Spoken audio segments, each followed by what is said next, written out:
বেসরকারি প্রাক বিশ্ববিদ্যালয়ের সাবেক শিক্ষক আসিফ মেহতাব ও কোটা আন্দোলনের অন্যতম সমন্বয়ক নুসরাত তাবাসসুমকে হেফাজতে নেওয়ার কথা জানিয়েছেন ঢাকা মহানগর পুলিশের অতিরিক্ত কমিশনার মোহাম্মদ হারুনুর রশিদ। রোববার 28 জুলাই ডিবি কার্যালয়ে আয়োজিত এক সংবাদ সম্মেলনে তথ্য জানান তিনি।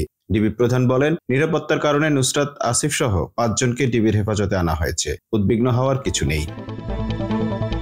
নুসরাত তাবাসসুম ঢাকা বিশ্ববিদ্যালয়ের রাষ্ট্রবিজ্ঞান বিভাগের স্নাতকোত্তর পর্বের শিক্ষার্থী।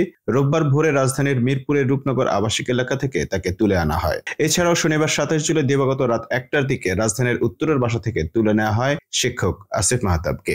আসিফ মাহতাবের পরিবার থেকে এমন তথ্য জানানো হয়। তারা সংবাদ মাধ্যমকে জানিয়েছেন, রাত 1টার দিকে সাদা পোশাকে আসা কয়েকজন আসিফ মাহতাবকে তুলে নিয়ে যায়। এর আগে বৈষম্য বিরোধী ছাত্র আন্দোলনের প্রধান সমন্বয়ক নাহিদ ইসলাম এবং অপর 2 সমন্বয়ক আসিফ মাহমুদ ও আবু বকর মজুমদারকে শুক্রবার দিনগত রাতে ডিবি হেফাজতে নেওয়া হয়। এ বিষয়ে ঢাকা মহানগর পুলিশের অতিরিক্ত কমিশনার মোহাম্মদ হারুনুর রশিদ বলেন, তারা বিভিন্ন জায়গা ফেসবুকে নিরাপত্তাহীনতার কথা বলছিলেন। তাদের একজনের বাবাও নিরাপত্তাহীনতার কথা বিভিন্ন জায়গায় বলেছেন। আমরা মনে করি, আইন শৃঙ্খলা বাহিনী হিসেবে কেউ যদি কোথাও নিরাপত্তাহীনতার কথা বলে, আমাদের দায়িত্ব তাদের নিরাপত্তা দেওয়া। তাদের ক্ষেত্রে আমরা সেটাই করেছি।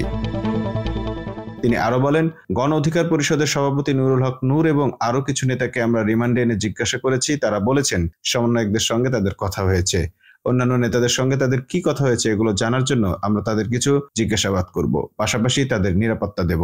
শুক্রবার হাসপাতালে থাকা নাহিদের স্বজনেরা জানান, ওই দিন বেলা 3:30টার দিকে আইন শৃঙ্খলা বাহিনীর সদস্য পরিচয় দিয়ে একদল লোক এসে প্রথমে নাহিদকে তুলে নিয়ে যায়, পরে আসিফ ও বাকেরকে তুলে নেয়। এই 3 জনই রাজধানীর গণস্বাস্থ্য হাসপাতালে ছিলেন।